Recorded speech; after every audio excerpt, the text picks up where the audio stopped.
walang hiya talaga yung bastarda mong anak. Talagang sa sobrang galit niya sa atin, pinapakita niya na naiisahan niya tayo. Ano bang gusto niyang gawin natin? Gawin siyang isang prinsesa sa bahay? Alam mo, wala namang prinsesang gaya niya. Isang kutong lupa. Napakasinungaling niya. She wants me to suffer, Mom. Nakita ko kung paano niya ako tignan kanina.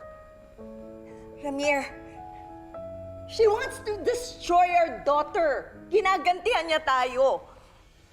To think na nakwento ko sa kanya yung side ko, tapos hindi pa rin niya ako paniniwalaan? Huwag na kayo magpa-apekto kay Lilet. May kakayahan siyang gawin kung anong gusto niya. Ang dapat natin pagtuunan ng pansin kung paano natin may papanalo ang kasong ito.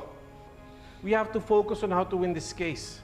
Hindi na importante na ang abogado ni Ino si Lilet. Ang mahalaga, nasa panig tayo ng katotohanan.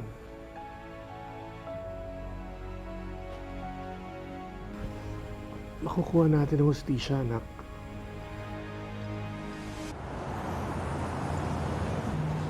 Sure ako nag-iimbento lang ng kwento yung Trixie na yan. Tignan mo naman yung lawyer na anak ni Calorena. Babae.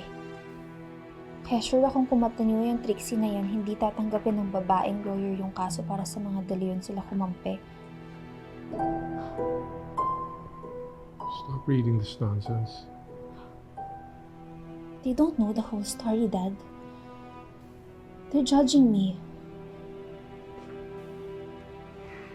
Huwag kang magpa-apekto sa kanila.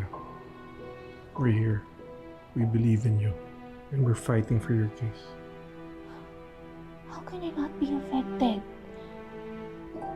Ako yung nirape. Ako yung binaboy. Tapos ako pa yung masama? Ako yung masama sa mga taong yun?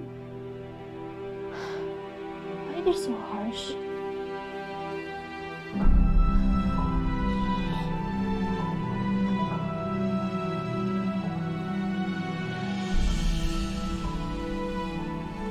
Pinagtimpla ka ng mainit na tsokolate. Thank you, Tinang. Pinag-aaralan ko lang po itong kaso kasi malapit na po yung trial eh. Hinahanap ko po kung anong magandang gawing point of attack. Nako, dapat pala pinapatay ko na to. Nakaka-istorbo lang sa'yo. Pwede ko namang balikan. Buti na nga lang, pwede nang manood sa cellphone. Dati, nung bata ka pa, sa TV lang pwedeng manood. Hindi na po, Tinang. Sige, manood lang po kayo. Sigurado ka? Opo. O sige, inimin mo na yan bago pa lumamig. Sige po. Basta kayo manood lang po kayo dyan para makapag-relax kayo. Sigurado ka, ha?